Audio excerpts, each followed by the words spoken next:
किया। मोहतरम हारिस भाई स्टेज पे तशरीफ फरमा, हमारे हुसैन चाऊ साहब, सांडू हाजी साहब,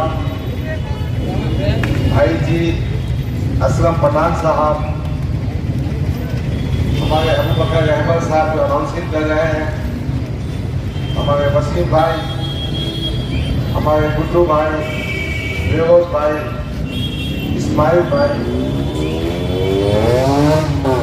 हमारे सारे भाई, मेरे सामने बैठे हुए बुजुर्गों, दोस्तों, नौजवान साथियों, मैं अल्लाह रब्बुल इज्जत की बारगाह में शुक्र अदा करता हूँ कि ऐसे वक्त में जब जिस सियासी पार्टी में मैंने 10 साल किए, 10 साल के खिदमत पेश किए, वक्त को वक्त नहीं जाना,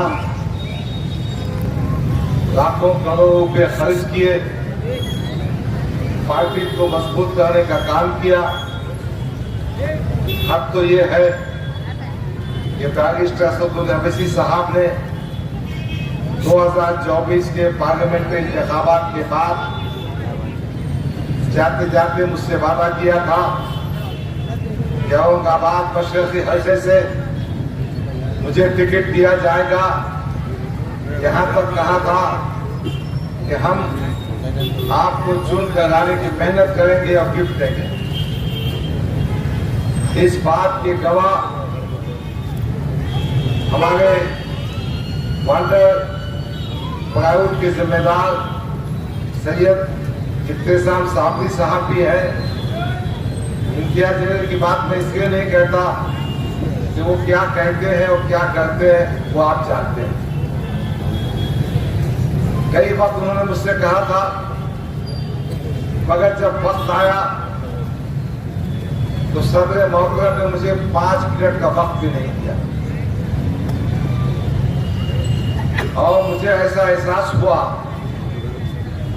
कि पार्टी अपना टिकट नहीं देना चाहती है, उस वक्त तक खामोश रहना चाहती है जब तक दूसरी पार्टी में टिकट डिक्लेयर ना हो जाए। यानी तमाम दरवाजे बंद होने के बाद पार्टी मुझसे कहना चाहती थी कि हम आपको टिकट नहीं देंगे। मैंने बैरिस्टर असदुद्दीन अवैसी साहब से कहा था, एक खत भेजा था कि गुज़िश्ता 10 साल से मेहनत कर रहा हूं, 200 के करीब वोटर्स रजिस्ट्रेशन के कैंप इस मशरक़ी हलके में मैंने लिए, लाखों रुपए खर्च किए और आज अल्हम्दुलिल्लाह इस मशरक़ी हलके में मुस्लिम वोटर्स की तादाद 1,45,000 है। और मैं समझ रहा था कि जब मुझे पार्टी टिकट देगी तो मैं इन वोटों की तादाद पर, मेरे पार्टी के तंजीमी ढांचे की मदद पर, हमारे कॉर्पोरेटर्स की मदद से ये इंतखाब बहुत आसानी से जीतूंगा। मगर दोस्तों और साथियों, बात यहां तक पहुंच गई कि एंड टाइम पर जब मैंने महसूस किया कि पार्टी मुझे टिकट देना नहीं चाहती, तो इमरान प्रतापगढ़ी का फोन आया। मैं दिल्ली गया, हमारी पार्टी इतनी मेहरबान थी और इम्तियाज जलील ने इतने बयान दिए थे, अगर डॉक्टर गफ्फार कादरी को कांग्रेस का टिकट दिए तो मैं नांदेड़ से लोकसभा की सीट उम्मीदवार बनकर गिराऊंगा, मैं यहां से खड़ा रहूंगा, मैं वहां से खड़ा रहूंगा। मगर मुझे मेरे साथियों पर, मेरे बुजुर्गों पर, मेरे गरीब नौजवानों पर फख्र है कि उन्होंने मुझे हिम्मत दी और कहा कि डॉक्टर साहब आप चुनाव लड़िए। मैं अबू आसिम साहब का शुक्रगुजार हूं हालांकि उनको भी काफी डराया गया, उनके खिलाफ उम्मीदवार देने की किया गया, मगर अबू आसिम आजमी साहब ने मुझे टिकट दिया और मैं आज समाजवादी पार्टी का उम्मीदवार की हैसियत से आपके सामने। एक बात मैं कहना चाहता हूं कि कौन आदमी एमएलए क्यों बनना चाहिए, एमपी क्यों बनना चाहिए और सियासी ताकत क्या होती है। मेरा मानना है कि आपका एमएलए पुलिस इंतजामिया के पास जब कभी नाइंसाफी होगी तो पहुंचना चाहिए। गुज़िश्ता 10 साल का रिकॉर्ड देखिए, जो मशरक़ी हल्के से एमआईएम के उम्मीदवार है वो कभी पुलिस स्टेशन नहीं जाते। हाँ, बकरीद की ईद के मौके पर गए थे तो मालूम ये हुआ जिनको गिरफ्तार किया गया था बैगों के सिलसिले में, उनमें उनका एक भांजा भी था। यानी पुलिस के पास नुमाइंदगी करने का मकसद अपने भांजे को बचाना था। मैं कहना चाहता हूं, बताओ ऐसे कौन सी जगह है जहां आपने नुमाइंदगी की पुलिस के पास। मैं आपको जिम्मेदारी से कहता हूं कि मोहतरम किसी का फोन कॉल भी नहीं उठाते। मैंने कई फोन किए, मेरा फोन नहीं उठाते। पार्टी का सदर जब वक्त पड़ता है वंचित बहुजन अघाड़ी से इत्तेहाद का तो हमारे गालों को हाथ लगाता। ये हमको फोन करके कहते हैं कि जस्टिस गोडसे पार्टी के बजाय मुझे उम्मीदवारी दी जाए। तो जो आदमी और जो शख्स आपका फोन कॉल नहीं उठा सकता तो क्या वो आपका उम्मीदवार बन सकता? 2014 की बात है, इन्होंने वादा किया था कि मैं स्कूल बनाऊंगा। स्कूल तो बना नहीं, हमारे बेटे बेटियों की तालीम का मकसद तो पूरा नहीं हुआ। 10 साल गुजर गए। हाँ, इन्होंने अपने बेटे को लंदन तालीम हासिल करने के लिए भेजा। एक आमदार अपने हल्के में, एक खासदार अपने हल्के में सेहत के काम को, सेहत की सुविधा को, अस्पतालों को मजबूत करने का काम करता। ऐसा कोई काम नहीं हुआ। एक और वादा था कि आम खास के ग्राउंड को इंटरनेशनल स्टैंडर्ड का हम एक स्टेडियम बनाएंगे। कहां गया ये वादा? एक और बात मैं कहना चाहता हूं कि आपकी हिम्मत, ये आपकी ताकत, ये आपकी मजबूती कि 10 साल के बाद अकबरुद्दीन अवैसी को फिर बुलाना पड़ा। यानी अकबरुद्दीन अवैसी साहब आएंगे, असदुद्दीन अवैसी साहब आएंगे, आपके सामने कहेंगे अल्लाह के वास्ते, रसूल के वास्ते एक बार माफ कर दो। नहीं भाई, मैं कहना चाहता हूं, आपने 2 मौके दिए, एक एमएलए की हैसियत से, एक मेंबर ऑफ पार्लियामेंट की हैसियत से, और दोनों दफा आपने अवाम को नाउम्मीद किया। मैं आपके सामने कहना चाहता हूं कि इस हल्के से भारतीय जनता पार्टी का उम्मीदवार अतुल सावे खड़ा है। अतुल सावे 2014 में भी चुनकर आया था, 2019 में भी चुनकर आया। कुछ वोटों से अपनी शिकस्त हुई। कहीं ना कहीं मेरी पार्टी जिसमें पहले था वो जिम्मेदार है, क्योंकि वंचित बहुजन आघाड़ी का इत्तेहाद तोड़ने का मकसद फडणवीस को खुश करना था। अगर वंचित बहुजन आघाड़ी और एमआईएम साथ में होते 15 से 20 एमएलए चुनकर आते। मोहतरम की बात यह थी कि कोई एमएलए कोई आदमी एमपी ना बने, यही इसी को कहते हैं खियादत। मैं आपके सामने कहने को आया कि आज समाजवादी उम्मीदवार की हैसियत से मैं कहना चाहता हूं, मैंने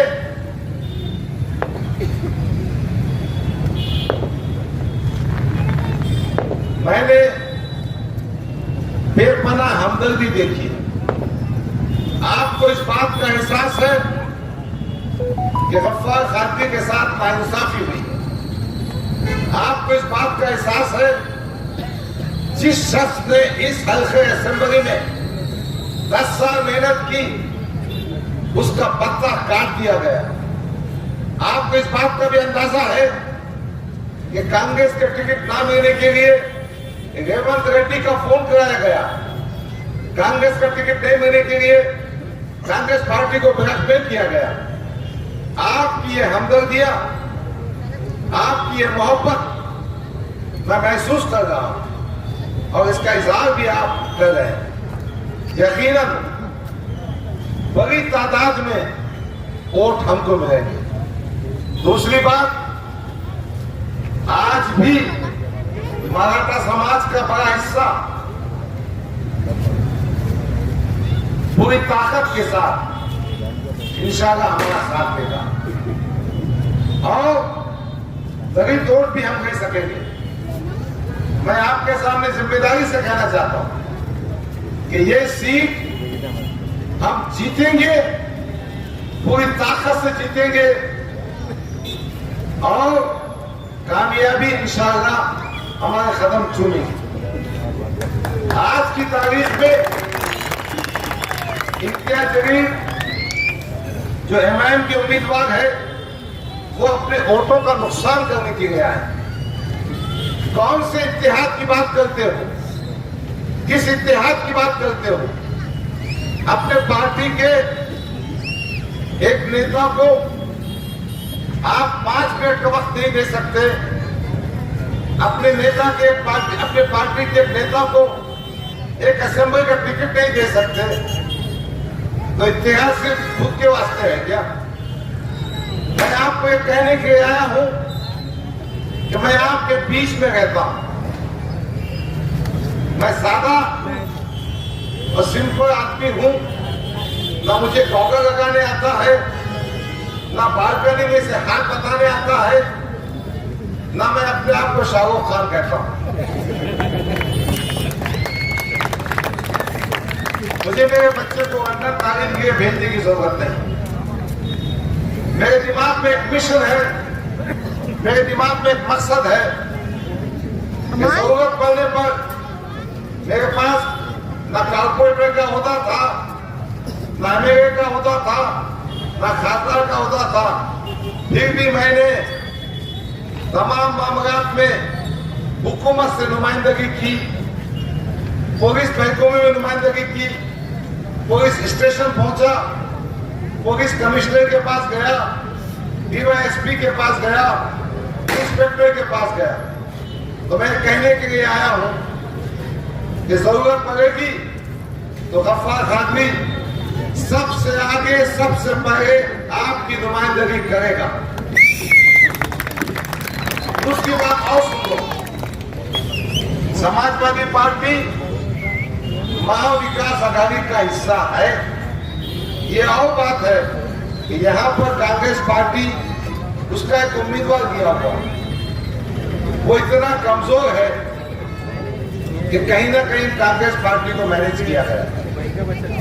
मगर समाजवादी पार्टी इंडिया की तीसरे नंबर की पार्टी और महाविकास आघाड़ी पार्टी की ये जो गठजोड़ है, इंशाल्लाह इसकी हुकूमत बनेगी।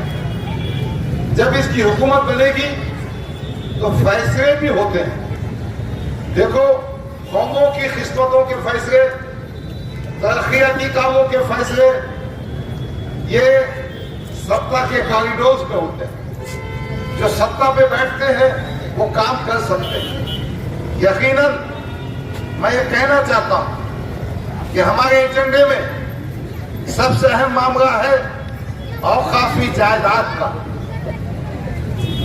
ये जो बैठा हुआ है औकाफ की जमीन पर 27 साल से जिसका ऑफिस है, कलेक्टर ऑफिस के पास 500 रुपए किराया है, बहुत यतीम बेकस औकाफ की जमीन पर काबिज क्या मुसलमानों की मदद कर सकता है? बेशक नहीं कर सकता, हरगिज नहीं कर सकता। मुस्लिम रिजर्वेशन अगर आपको चाहिए तो कहीं ना कहीं सत्ता होना चाहिए, हुकूमत का फैसला चाहिए। मैं आपको यकीन दिलाता हूं कि मुस्लिम रिजर्वेशन के सिलसिले में हम काम करेंगे। मैं एक बात और कहना चाहता हूं कि इनका जो लिबास है, इनका जो पहनावा है, इनकी जो गुफ्तगू है, उस पर काफी तजाद है। एक छोटी सी बात करके अपनी बात खत्म करता हूं। रसूलुल्लाह सल्लल्लाहु अलैहि वसल्लम की शान में जो गुस्ताखी की गई, वो हर मुसलमान के लिए दुख की बात। और जो गुस्ताखे रसूल होता है, हम उसकी सूरत देखना भी पसंद नहीं करते, उसके मुंह पे थूकना पसंद नहीं करते। जब वो रामगिरी महाराज ने स्टेटमेंट दिया था तो एकनाथ शिंदे जो महायुति का मुख्यमंत्री है, वो वहां पहुंचा। वहां पहुंचकर उसने ये स्टेटमेंट दिया कि रामगिरी महाराज तुम्हारे बाल भी पीका नहीं होगा। उसी का चमचा है, उसी का प्रवक्ता है संजय सिरसाट, उसने भी वही बयान को रिपीट किया। यानी हुजूर सल्लल्लाहु अलैहि वसल्लम की शान में गुस्ताखी करने वाले अशखास में संजय सिरसाट भी शामिल था और है। मैंने एक वीडियो देखा, मैंने एक फोटो देखी सिरसाट के बयान के बाद। इम्तियाज अली साहब उसको गड्ढू खिला गए, उसके बाजू बैठे, उससे गले मिल गए। मालूम ये हुआ कि सिडको के चेयरमैनशिप बनने की वजह से उसको मुबारकबाद देने पहुंचे। अगर तू सिडको का चेयरमैन बन, तो देश के बड़े ओहदे पे जा। अगर तूने हमारे रसूल की शान में गुस्ताखी की तो हम तेरे को ठोकर मारेंगे।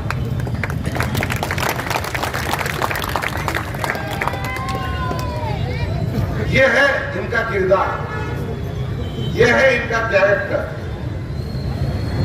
भाई, हम इलेक्शन जीतने के मैदान में आए।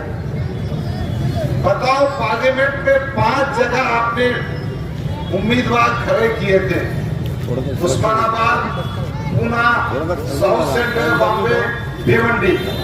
800,000 वोट दिए। कौन किसकी मदद कर रहा? अंदर की बहुत सारी बातें मालूम है मुझे।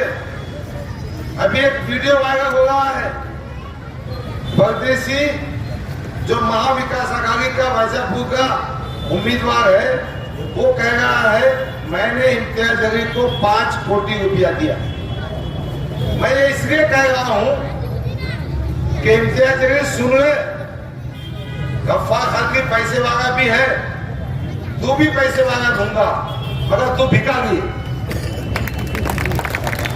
देखो मांडोली करने का है, देखो टिकटा बेचने का है, ये तेरा कैरेक्टर है।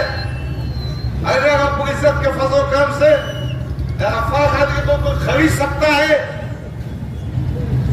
न गफ्फार खान झुकेगा, न गफ्फार खान बिकेगा। ये तो बिकने वाली बात की है। ये स्टेज से कहा जा रहा था कि भारतीय जनता पार्टी हमको फंडिंग देगी, जूते की नोक पे रखता है भारतीय जनता पार्टी को। कौन अतुल सावे? दोस्तों साथियों, मैं ये गुजारिश करने आया हूं, आप मेरा साथ दीजिए। मैं अतुल सावे को भारतीय जनता पार्टी को इंशाअल्लाह डाल दूंगा।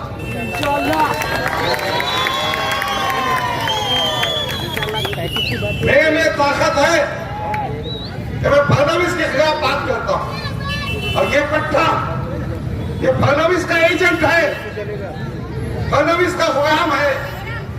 इसीलिए उसने वंचित बहुजन आघाड़ी की युद्धि को तोड़ा, इसीलिए पार्लियामेंट में 5 उम्मीदवार दिया। तो ये फडणवीस का जो एजेंट है ना, इसको भी तो फोन करेंगे अपन, और अतुल सावे को भी, भारतीय जनता पार्टी को भी। अतुल सावे के खिलाफ काफी हिंदू फाइट बना हुआ है। मैं जय भवानी गया था, मैं विश्रांति नगर गया था, वहां की जनता बहुत नाराज है। 10 साल में अतुल सावे ने भी जेब भरने का ही काम किया। अतुल सावे ने भी अपने ही समाज को देखा, बाकी समाज को नहीं देखा। हम समझ सकते हैं कि दुश्मनी मुसलमानों से है, मगर उन्होंने अपने समाज के तो समाज की मदद नहीं की।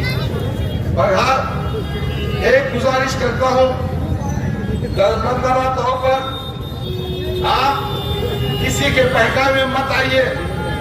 आपके पास बड़ी बड़ी बातें की जाएंगी, अल्लाह रसूल सहाबाए कराम शोहदाए करबला बुजुर्गाने दीन, फिर माफी मांगी जाएगी ताकि इसको अपना घर में पैसे जमा करने का मौका दिया जाए।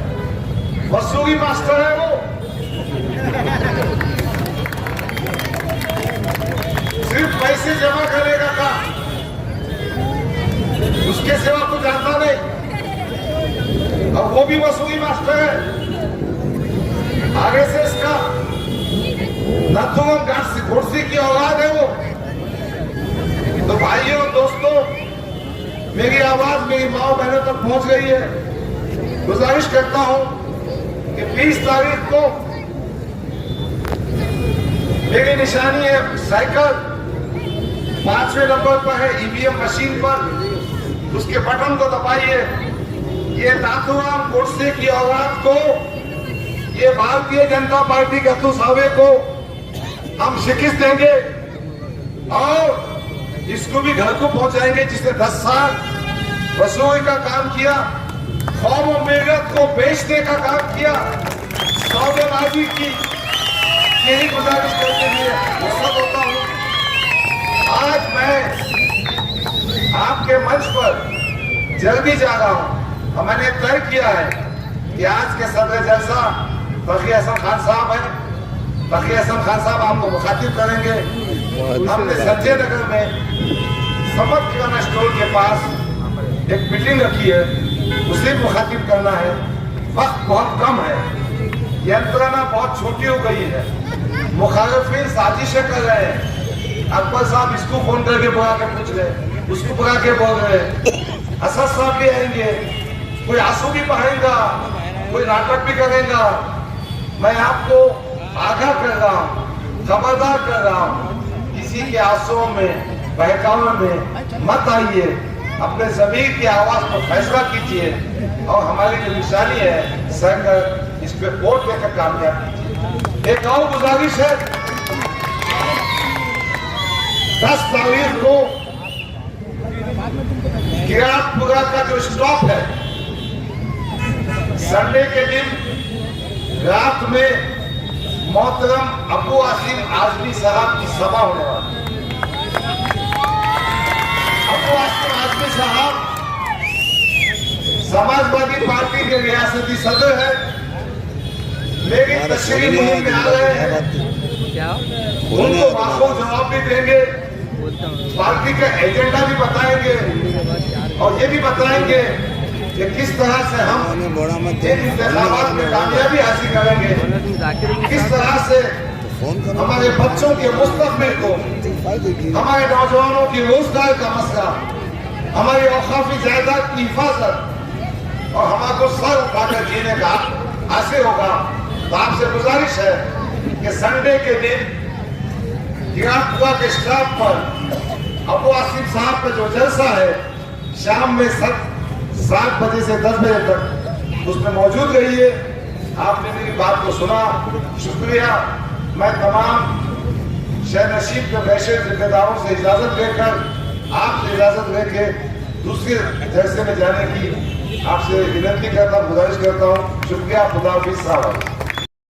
आप अपने इलाके पे नजर डालें, आप अपने इलाके की बस्तियों पे नजर डालें और वहाँ देखें कि क्या आपके पास, क्या आपका वो काम हुआ है जो जरूरी था, क्या आपको वो चीज मैसर हुई है जो जरूरी थी, क्या आपके पास ऐसी तालीम गाहें मौजूद हैं जो बहुत सख्त जरूरत है, जिसमें आपके बच्चे का फ्यूचर छुपा हुआ है, आपके बच्चों का मुस्तकबिल छुपा हुआ है, आपके बच्चों का मुस्तकबिल संवरने वाला है। क्या आपके पास ऐसे हॉस्पिटल मौजूद हैं जहां आप अपने दर्द का मदावा कर सके, अपने दुख दर्द में आसानी के साथ इलाज करवा सके? क्या ऐसा लीडर और रहबर मौजूद है जो आपका बिना किसी मफाद परस्ती के आपके कदम से कदम मिलाकर चल सके? बलबलान के इस किताब से कोई हासिल नहीं है। मैं सिर्फ उस दर्द को और उस कर्ब को आपके सामने, उस कुड़क को बयान करना चाहता हूँ कि है मिल्लत के गयूर नौजवानों, मेरे सामने बैठे हुए शानदार मुस्तकबिल शामिल है सुर्खी जवां खून की। अगर कांटे राहों में बिखरे हुए